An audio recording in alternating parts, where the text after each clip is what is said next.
everyone. Welcome to the Beyond the White Coast podcast. Once again, I am Dr. Zwade Marshall, co-founder and CEO of Dr. Lending. And this podcast, as a reminder, is a journey podcast, not a finance podcast. Here to tell the stories of physicians that are just like you, doing some of the amazing things that we all aspire to do as a collective. Today's a very special episode for me. We're sitting in my home with two of my closest friends. I know that they often say that you're the average of your peer group. And these are the shoulders of the giants that I stand on to do what I do. My good friend, Dr. Stephen Ovu and Dr. Lanre Jimoh, friends since prior to medicine. And I think that for many of us who've made it to the point of being practicing doctors, there's oftentimes a community of people that led you to become what you've become. And here is some insight into a friendship that's been decades. I won't say how many decades, lest to give away our ages. But we've been literally at each other's sides through this journey. And it's helped to sustain me personally over the years. They're both Dr. investors. They support me financially, also emotionally, and from a culture and guidance perspective. It's good to have folks like this on my team. Let me start with you, Stephen. Tell the audience a little bit about who you are and what you do in medicine. First of all, thank you for having me. It's an honor indeed. I believe so much in the divinity of what brought this about, and I'm very convinced that this is not random, and I'm very grateful to have you guys as not just friends but brothers. So, medicine for me, medicine chose me. Um, I'm from Nigeria, and I had no clue what I wanted to be as a teenager. And I remember I had this notorious name in middle school as John Plays. I just played. I was just so happy. I just loved life. I just played. But I liked the biological sciences. That was just the only thing I cared about. When I was about 15, I had this severe tummy ache that I didn't know what was going on, but I just knew I was about to die. I ended up in a hospital. It turned out to be acute appendicitis. And I didn't need all the fancy scans. I went from an examination by a resident doctor to the operating room. It was that fast. And when I woke up in recovery, and it was pain-free, and it was like a different version of going from very debilitating health to near complete recovery. On that bed, I decided I was going to pursue medicine. How old were you? 15. So that if there was any epiphany, if there was any welcome to medicine, it happened right then and there. So I'm very grateful to be here because I feel like it chose me. And then I started looking into how to pursue medicine and applying to schools in the US. And I started reading books about Benjamin Carson. A lot of us as kids back then were, started falling in love with Dr. Ben Carson. Gifted hands. I was gifted that book. Well read. Yeah. Yep. I think mine was Think Big. Think Big came after, I think. Yes. So I got Think Big first, and as I read all his books, I was like, man, I wouldn't do this, So I had this problem, and then the attraction to medicine, and then I read this book that was like, look, man, you could do this too. It was this black kid in Michigan who came from nothing, and I was able to do it. So I started to see myself in him, and fast forward, came to the States, did what pre-med. Got into med school, and along the lines, I realized I wanted to work in a hospital system. I was just in love with hospital system medicine versus outpatient medicine. And so I kind of tailored myself. For the longest time, I've been doing oncology, but I just fell in love with internal medicine and everything I have to do in internal medicine. And I said, I'm going to do hospital medicine. So that's how I chose that path, and here I am today. I'm a hospitalist. I work for one of the biggest enterprise in the country, the third largest actually. I'm fortunate to serve as a medical director, and recently this year, the president of the medical executive committee for my site within my enterprise. So That's about me in a nutshell. So yeah. We're going to go back to some of the things you touched on. I think there's some irony, but it's also fated that we're all immigrant doctors, and a quarter of all American physicians were born somewhere else. So we import our physicians. And I think when you said at 15, I dreamed of becoming a doctor. And then I applied in medical school. I moved to America and there's a lot in between there that many of our listeners will care about. Like, how do you make that leap as someone who's new to the country, who's challenged with MCATs, who's challenged with board step 1, 2, 3, applying for medical school, then residency, then fellowship. So we'll touch on some of those themes. Lanre, tell us your origin story. Well, first of all, just want to say what an honor it is to be on this podcast with you. Zwade is honorary Nigerian. I'm also Nigerian. But our friendship goes back 2 decades. And the fact that we're here today is just mind-boggling. I've been here watching Dr. Doc morph from an idea to a full-fledged company, and we're just so proud of what you and your team have achieved. And I just want to state it out here. With your help. Of course. Thank you. You know, we did little. You guys did most of the hard work, all of the hard work, really. But I am Lanre Jimoh. I am a medical doctor, gastroenterologist. I am a partner at a single specialty independent group. So my partners and I own our company. We are the second largest in Charlotte, North Carolina. And I found myself in medicine. I think for me, if I'm completely honest, I was driven out of curiosity. I was 9 years old when I decided to be a doctor. And the single question that drove me to medicine was about the fact that everything I ate, whether it was a piece of burger or some fries or some bread, came out the same brown poop. Blew my mind. My 9-year-old self did not understand. I'm not surprised. Knowing Lanre, how it all came out. Poop, brown poop consistently. Didn't matter what I ate. Yep. And that question just kept bugging my mind. Especially yellow jollof rice coming out of it. Yellow jollof rice came out. Anyway, so that was the first question, and that drove me towards medicine, biology, just like you. I found myself naturally sort of gravitating towards those type of subjects and doing very well in them. But I also had an episode like that where my mother actually was acutely, severely ill. She had typhoid fever. And if you know what that's like, you're vomiting, you're pooping at the same time, you're about to die. And I remember having to call the doctor in panic, and they sent an ambulance to pick her up. This was back in Nigeria. And seeing how critically ill she was, and then the next day she was more stable. I remember my father coming in to thank the doctor. And, my dad is this big guy, respected. I thought he was everything. And when he saw the doctor, he was so grateful. He was literally like genuflecting and thanking this guy. And he was standing under a bright light. And at that moment, seeing my dad, who was this big guy, literally like thanking this guy and groveling at his feet. I'm like, oh, I don't want to be him. I want to be him. I want to be that guy. He's the guy I want to be. And so that cemented my decision. I think I was 10. So this was within a year. 9, 10, I decided this is it. I'm going to be a doctor. And then fast forward to undergrad, obviously the immigrant journey, med school. And I got to med school, and I was carried away by all the peer pressure. At Duke, all the top docs were cardiologists, because Duke is known for its cardiology program. And I said, okay, I'm going to be a cardiologist. But then something in GI kept calling me back. And eventually the poop, yes. So I came back to GI, and I'm happy as a gastroenterologist, but I'm also an entrepreneur, and I'm also very active with the Association of Nigerian Physicians in America. Currently serve as a national treasurer, and I'm excited and happy to be able to give back through that platform and other areas too. But we enjoy a very fulfilled life as professionals, as family men, as entrepreneurs, and as philanthropists. So hopefully we can touch on those different areas. Yeah, we will.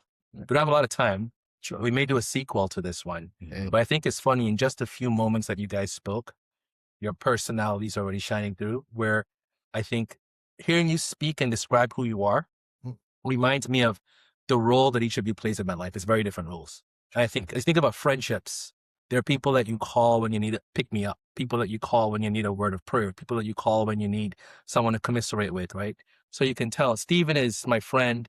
You know, he's got the radio voice. Yeah, everyone loves Stephen. He's got a voice made for this. That's right.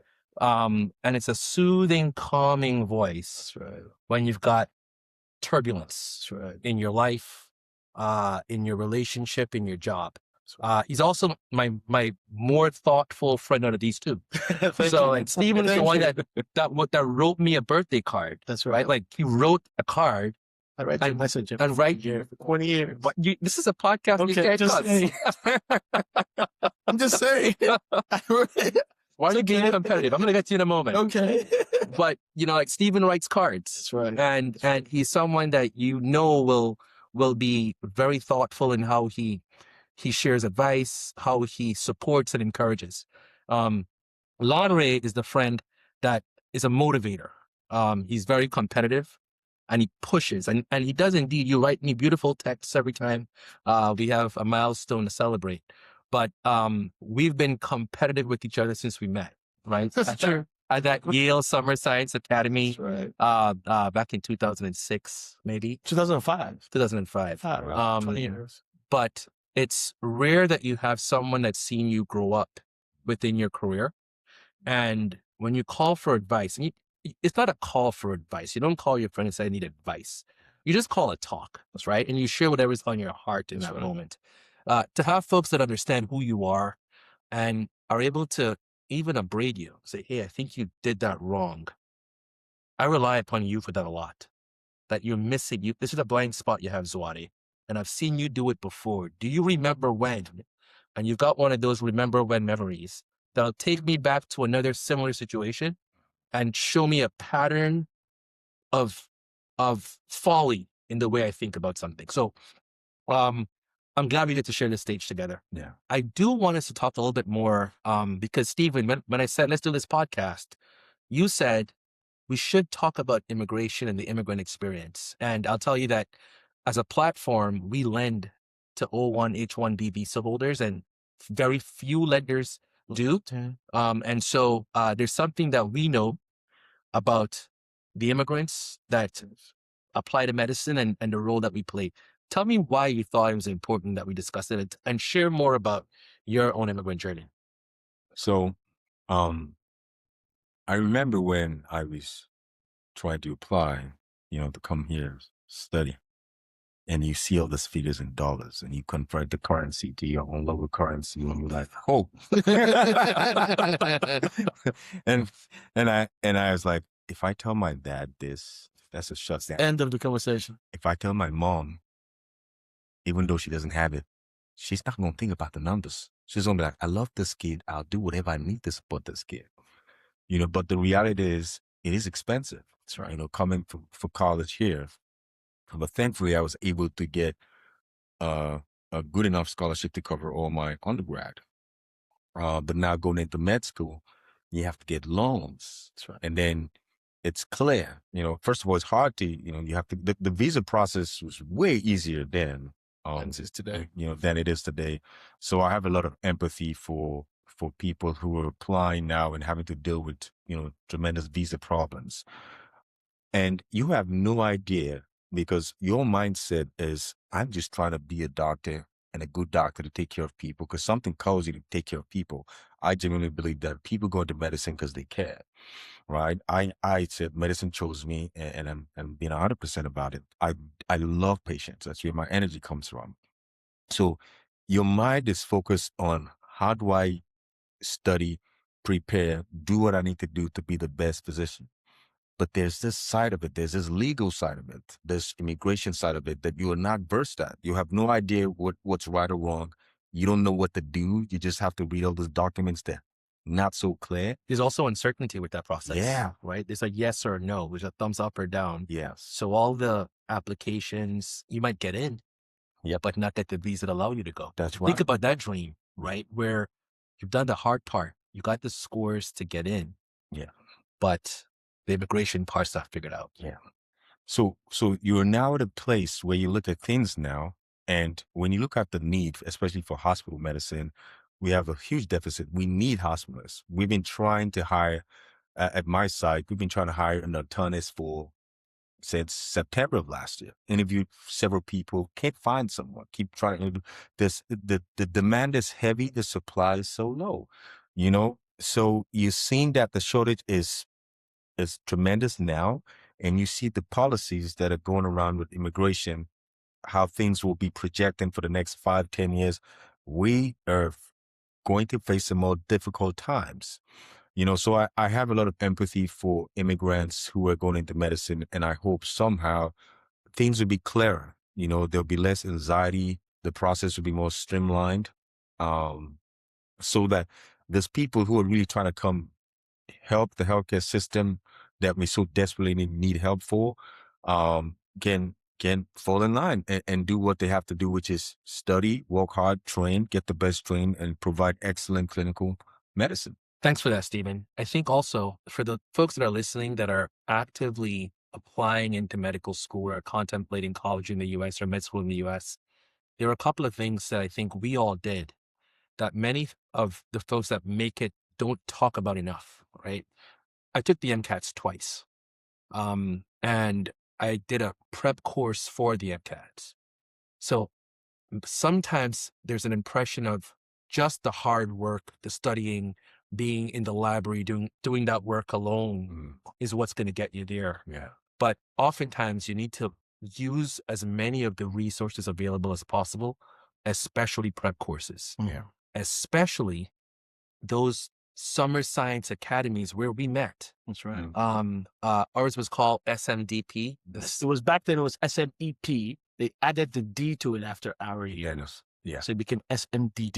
DEP. What does that mean? Summer Medical Education Program. Then it became Summer Medical Dental Education Program. And it was for students of disadvantaged backgrounds that get a chance to do a hardcore summer of sciences at elite institutions. So we were at Yale together. There was one at Duke and University of Alabama. That's right. Emory, etc. That's right. And it gets you a chance to, first and foremost, meet others in your situation. It's nothing like feeling as though you're not alone. Yeah. And there's this peer group. So meeting back then in 2005, That's right. we then built a friendship.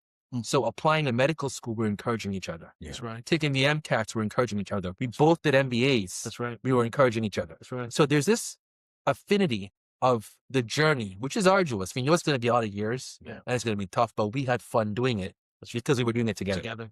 Absolutely.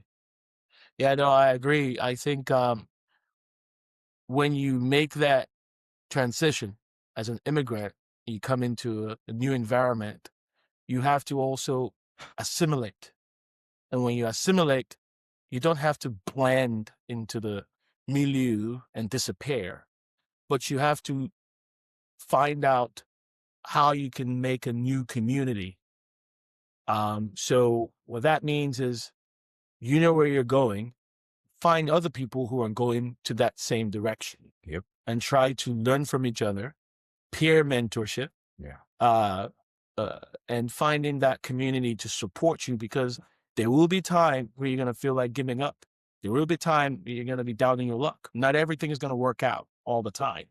And just having a friend to say, hey, bro, I know it didn't quite work out. Why don't we try it again? Let's do the MCAT one more time. What did we do wrong that time? Just having that trusted person that you can sort of open up to and learn from each other's experiences.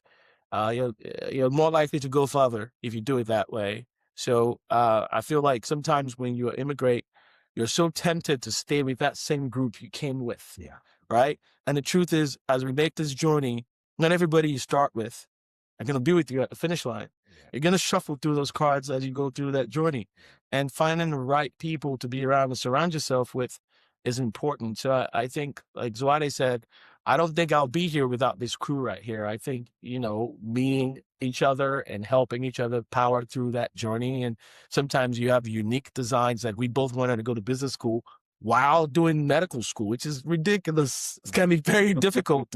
But having a friend to go through that journey with was very, very important and so nourishing. So immigrate, assimilate, and find that group And don't be afraid to shuffle that group till you find the right core caterer that you want to go that next distance with. I think for me, I think that the assimilation part is not hard. I know that there's immigrants that socialize in their immigrant circle only. That's right. Right. And that can be negative too. It's very negative. Very negative. Because there's a lot that you get from Branching out. from being clothed in the place that you're in and knowing, understanding how the culture works.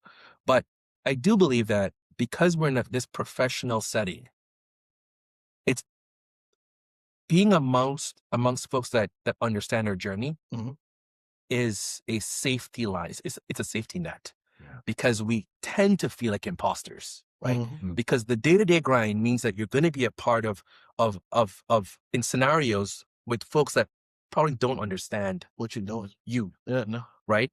And so there's a loneliness that we all feel. And this is not just for immigrants.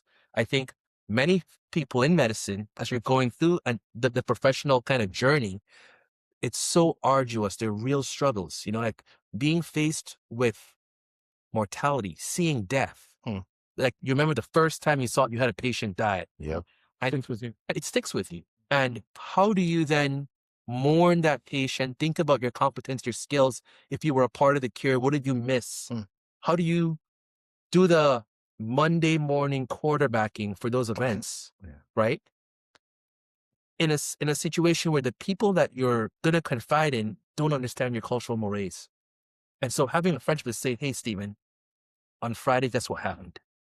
And I tell the story and you get to listen in the way that you listen and give the feedback and then speak to what my sensitivities are so that I can feel the friendship and the nurturing for that moment. And so I think, so for me, it's not about, I think the immigrant experience is, sure, you can become kind of cloistered in just those folks. But for many of us, it adds a level of humanity to what the day-to-day grind can be. And it ends up being a real safety net. Yeah.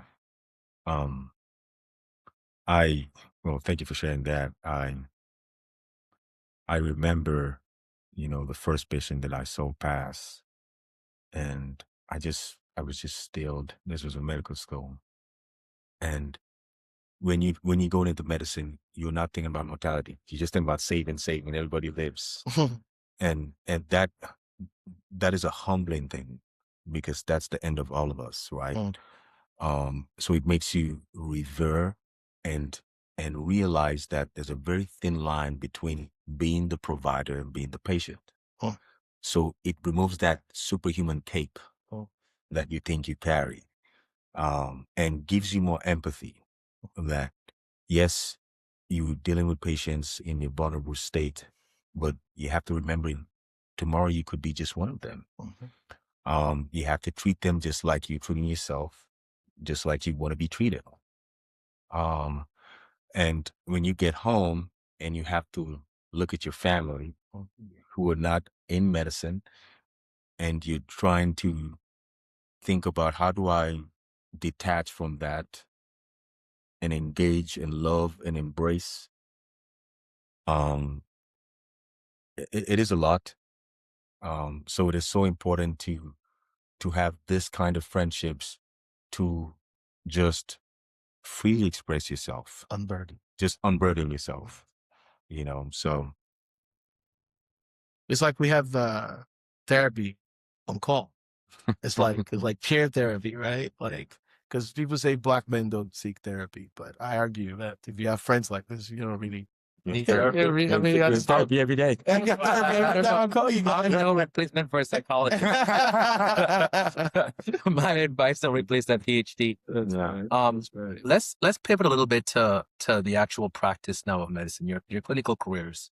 You guys are both very, very accomplished. And you both have described, a humble beginning and a journey that was fraught with challenge. Yeah. What exactly do you do now, Stephen? Talk more about your clinical work and then share a little bit about what does it mean for you to have leadership within medicine?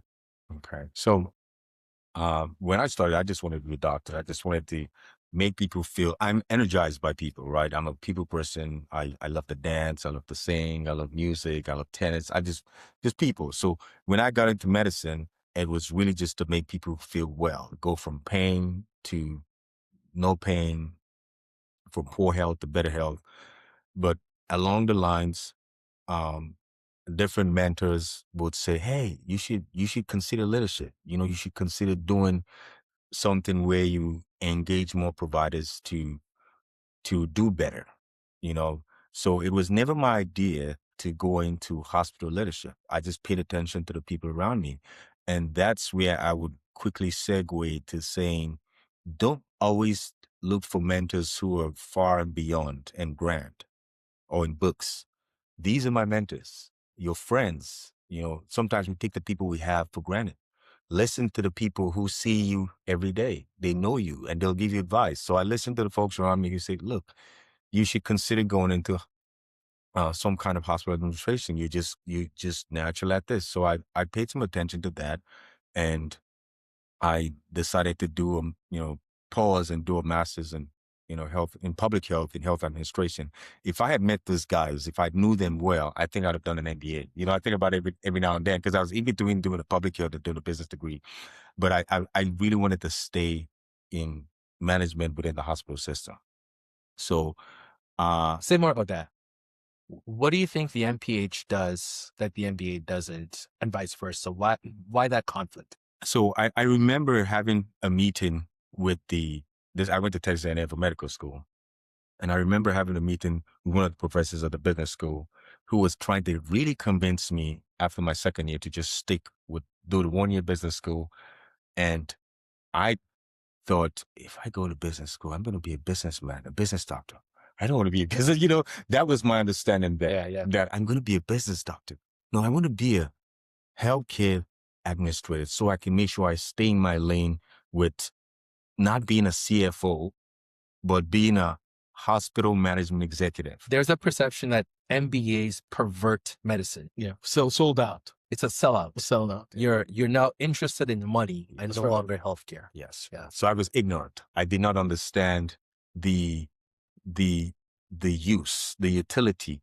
I don't think it's untrue. Yeah. I think you were playing safe. Right. You wanted to sort of color within those lines that you were comfortable with. Right. We were renegades.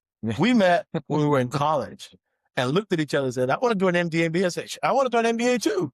And we're like, why do we want to do an MBA? Well, I want to open my options to things outside of medicine, if possible. Even within medicine, we just saw the utility of medicine across different sectors of business, including medicine. And I felt like we both understood that medicine was a business. And I think that there was a lot of opinion or normal school of thought that medicine is different. It's not really a business, it's a higher calling. But as someone who is in hospital systems leadership, you know very well that it is fundamentally a business. But I also will say, and I agree with everything you said, that I think there is a real role for an MPH within what Stephen's doing. Because I think he did the right thing for what his career turned out to be, right? Yeah. Because I got the advice in medical school that I shouldn't do an MBA. That's right. Because it's not people focused enough. It's money. It's too corporate. That's right. And we didn't care. Well, yeah, I talked to other people. Yeah, they said that, but I fished when the advice of one, right? But I do think that many of our peers do NPHs, and within the NPH degree, there is business. That's right. There's accounting. There's epidemiology. There's masters of health administration, and so there are so many ways to get to the eventual goal. That's true. There's no one path. That is correct. Right, and I love that you got the NPH, and now you're living your dream as a healthcare leader. As a caveat, I chose Duke's program because they had a health sector management, which I did my concentration. So I didn't feel too much of a sellout because I had so. Yeah. So that was, and then I asked him when I had that meeting with that guy at the business school. So I asked him for the whole curriculum. Let me see all the courses that I have to take. And then I went to the public health school for the health administration concentration. Let me see all the courses I have to take. And I looked through each and every one of them. And it just made more sense that this aligned more with me being in the hospital system. I was very clear that I did not want to own my business in medicine. I just did not want to have that life where I was working all the time, worrying all the time about on the weekends about my practice. Yeah, Stephen works 7 on, 7 off. It's a good life. He plays tennis. It's a He good life. travels the world. He's got 2 beautiful daughters and a wife, and, That's right. and they travel well. And so, like, he did indeed. It was very intentional Very about much so. work-life balance from the very Very beginning. much so. Yes. So Very much so. that is what set me on the path that, I'm going to just stick with hospital medicine and find a way, as I got into being a hospitalist, find a way to involve myself in the system and grow from site to enterprise, go from volume to value, go from autonomy to alignment. So even though I did not want that hat where I would be the MD. That sounds like you said it before. Like you said that line before. So here we are. So I'm one of the site directors for where I work. So I manage a small group of physicians in my group. And I'm the president of medical staff. So we do process, credentialing for all the different specialties for both physicians and advanced practice providers. Make sure we have all the privileges in place, both core privileges and the additional privileges. And my ultimate goal is trying to help physicians, now hospital medicine physicians from different specialties, to be unburdened by the administrative processes so that we can be more effective clinical providers. There's joy in taking care of patients. There is no joy in the EMR. There's no joy in the EMR and the administrative burdens that deters you from spending time with your patients. So my goal is to help us spend more time with our patients, give more of ourselves to patient access, right? And also help with this tremendous shortage that hospital medicine is going to face. In the next 5 years, we're projected to have at least 7,000 deficit. We need at least 7,000 more hospitalists in hospital medicine. We are the fastest growing sector in any branch of medicine, right? Our population is aging. We need people who would take care of folks that come into the hospital. And we don't have very many trainees, right? Especially the immigration context now where we have caps and different changes of policies of H-1B visas and J-1 visas. So there will be some challenges ahead of recruitment. How are we going to address the pipeline of recruitment when we have an aging population that needs hospital medicine? So I hope that somewhere along the line, I would be able to help in some small way in my city, in my state, with solving some of these problems. Thanks, Stephen. Lanre, you became a partner in your practice a few years ago, and you're a leader in the practice. Tell us about how the MBA and your background in leadership prior to having that partner role. How does that background help you be a better partner and leader in the practice?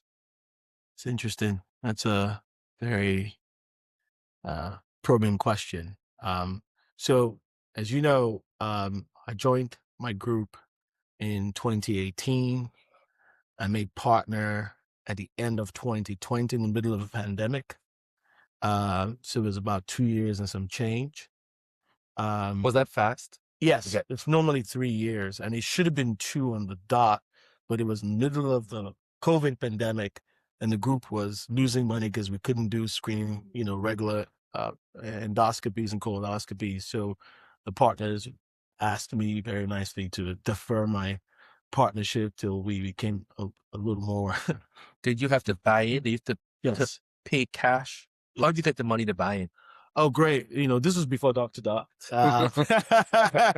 Now Dr. Doc solves this problem for people who need lump sum money to buy into practices. The beauty of my practice was because we were very light on real estate, the buying was only about $30,000. So I could scrounge that money together. But to answer your question specifically, the MBA was an asset. The MBA allowed me to be a utility player. The MBA allowed me to differentiate myself from other hires in the company. And my the president who hired me was very aggressive about getting me because he kind of wanted someone with my skill set. Because I joined a group that was kind of aging, actually. They had struggled to hire younger doctors to come in.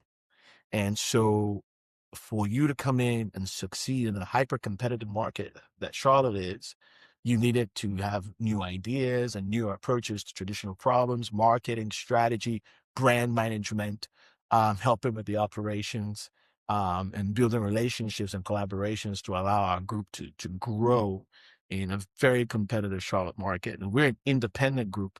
And that's really difficult to be in Charlotte because it's really a duopoly of two big systems and everybody aligns with one. So my group was in a very unique position where we weren't anybody's favorite. And the people who were hired before me ended up leaving before they could make partner because they weren't able to make the revenue to justify partnership. So I went in there with brand new ideas on how to market myself, how to position the group. Ideas that were inspired by business school. Absolutely. Experiences, case competitions I did in consultant club and at Duke, and summer internship I did at Duke Hospital, looking at how hospital systems build networks for referrals. How do I cut into some of those and get myself into CINs and things like that, clinical integrated networks. And so by doing so, not only did I create an avenue for myself to be profitable, but I also created opportunities for us to hire new doctors. So before me, the person who made partner just before me was hired for 5 years before me. And between me and that person, 3 people had come and left. After me, we've hired since then about 6 more doctors. I'm 8 years in now. And all 6 of them have stayed. 4 of them have become partners. So that's transformational, right? What you're saying is that because of your ability to view your partnership as a health system with levers and variables that you can deploy to grow that pie so others can come in. That's right. And it's dilution for the existing partners, because everyone thinks dilution is a bad word. But dilution is good if it's accretive. The pie's growing. If the pie grew, Absolutely. you own a smaller slice Absolutely. of a bigger pie. Absolutely. So each individual slice is better off. Absolutely. Right? And so it's refreshing and transformational to know that one person can have that impact. Absolutely. For a generation of new graduating doctors who can now apply into your practice and see themselves becoming a partner in there. Absolutely. And it took some guts. And the president who hired me basically appointed me as the chair of the marketing. They created a marketing committee within the company. We didn't have one before. So, and according to our bylaws, you needed to be a partner to chair a committee. So he basically put the bylaws aside and said, I want Lanre to be the chair of the marketing committee. And we grew referral base about 35% over 18 months. Sure. And that really transformed our growth as a company. And we've opened new offices and opened new endoscopies. So we're a healthier company. So were there any limitations? This all sounds great. Yeah. But if I'm the partner that was hired after 5 years and this kid comes out of Brown, joins, and 2 years in, he's a partner as well. Yeah. That can create some ill will. Of course. Was there friction from being the person with ideas and you're doing this the wrong way, guys? This is anachronistic. You gotta do this instead. Yeah. Why are you zigging? You gotta zag. That's right. And before you answer that, can you talk about how were there others with MBAs in that group? Because I do see how this MBA spin and your understanding of what you wanted to do with the MBA has made you different, more productive, and more just ambitious. We're trying to, make it work. Yeah. There is another guy who got an MBA after med school, is in graduate program, executive program. And he's very, very helpful and very forward thinking as well. But I think for me, he's a partner, senior partner, right? And he was at a point in his career that he was doing good. Whether or not we could hire more doctors, he didn't really care. I mean, he was comfortable. Yeah. I was the one who had to survive. And I knew that if I left and didn't make partner here, it would be so much more difficult for them to recruit the next guy, because I just add on to that list of people who left before they could make partner. So for me, it was a very, as you know, my wife is a physician too. So like I couldn't leave the city. Like I had to succeed, you know? And so there was this sort of pressure that I felt. And I think that also just having the trust of the leader, the president at that time. But to your point, there was some envy, there was some bad blood, and none of all of that played out. You know how these things played out.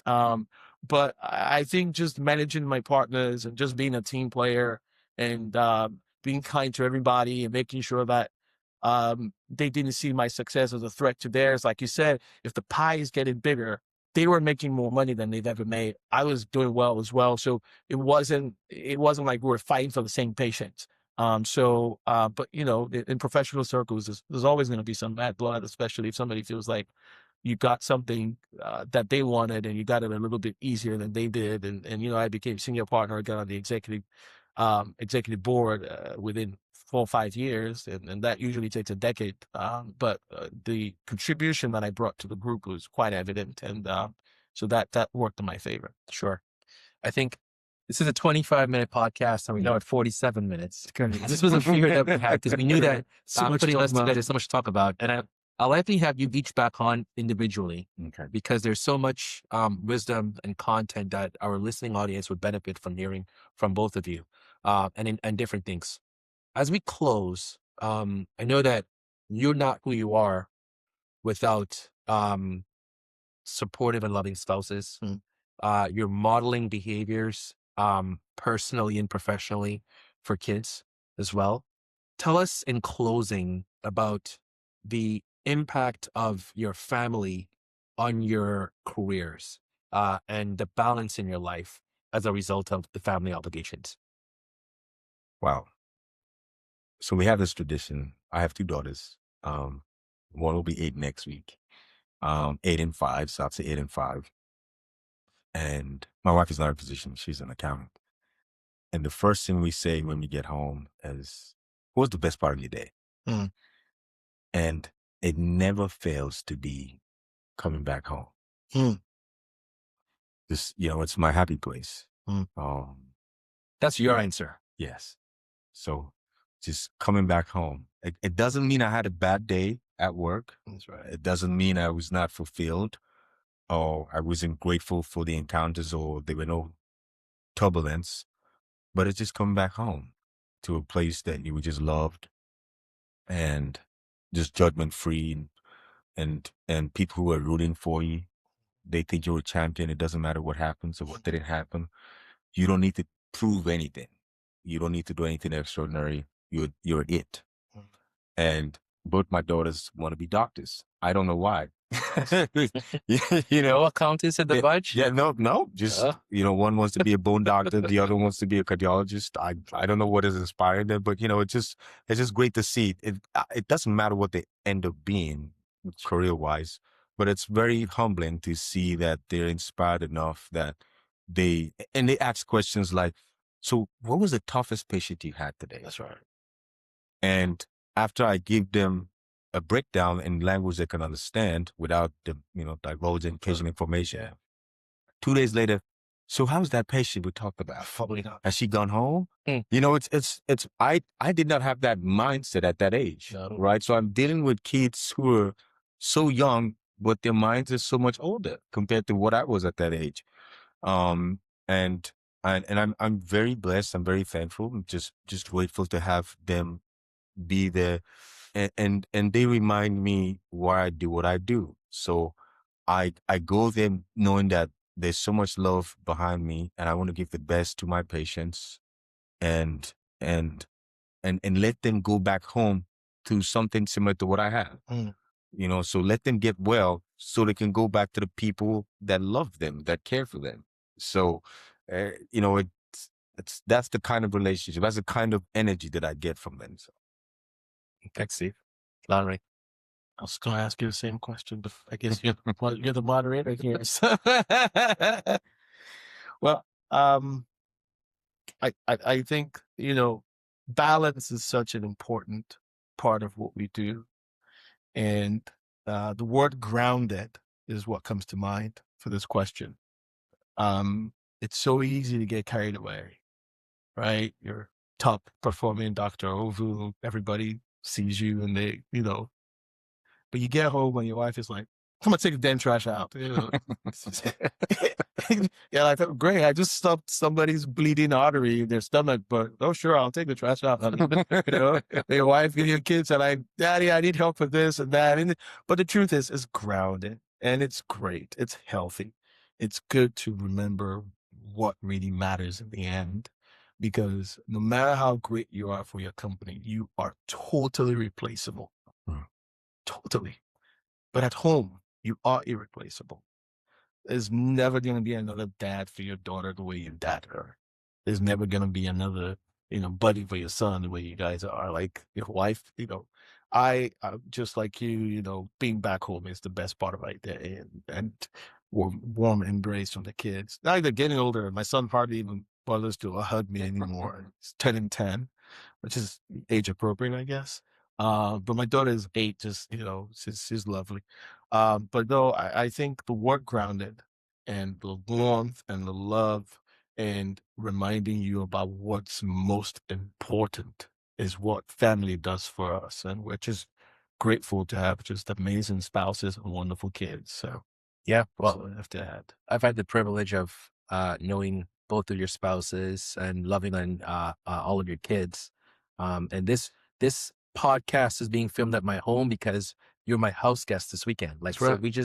we get together often. We're gonna go play tennis in a moment and have some good fellowship this evening. And I think, like you said, it's irreplaceable time. This again is a journey podcast. It's not about finance or how to become a better doctor, but it's just sharing the authentic stories of the folks that actually do medicine and have been a part of that journey in their own. I think a few weeks ago, my wife asked our kids if there's anyone within history that you can meet for dinner one night, who would it be?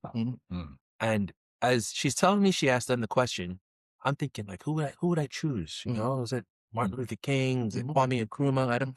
So many people I think about it. I've read about that. If I could have an hour with them, and both of our kids individually said, with mom and dad. Oh, wow. Right? And sometimes we forget how giant we are in their minds. That's right.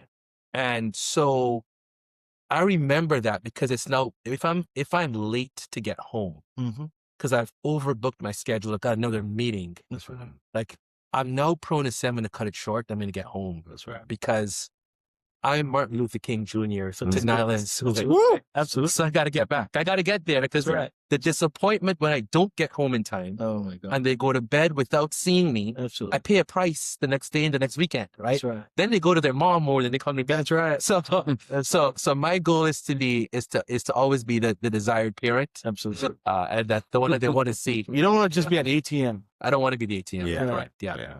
But guys, I can't thank you enough for sharing your expertise, your wisdom. I'm glad that our listening audience gets a piece of what I get from each of you on an ongoing basis. We'll do this again. Absolutely. But thank you. Salute. Thank you. Cheers. Cheers. Cheers.